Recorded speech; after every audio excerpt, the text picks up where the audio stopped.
Всю ночь в огне. Пожар на улице Астана Кисаева удалось полностью потушить только сегодня днем. В ночь со 2 на 3 декабря на пульт дежурного поступил звонок. Звонивший сообщил, что горит один из торговых комплексов. Огонь быстро распространился по всему помещению. Общая площадь возгорания составила более 100 квадратных метров. Для устранения пожара потребовалась помощь дополнительных расчетов. Главной проблемой при тушении огня стала большая загруженность складов. Работа пожарных была затруднена тем, что склады отделочных материалов были очень загружены.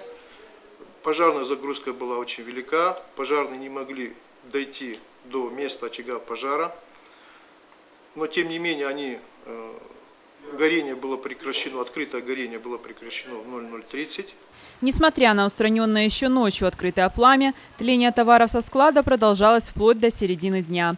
Только после этого пожарным удалось окончательно устранить последствия возгорания. В операции по тушению были задействованы 9 пожарных машин, 3 автолестницы и 48 человек личного состава.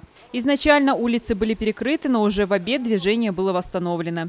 Теперь специалистам предстоит определить причины возгорания и оценить ущерб. Ирина Хамицева, Тимур Мазаев, Евгений Маркин. Осетия ТВ.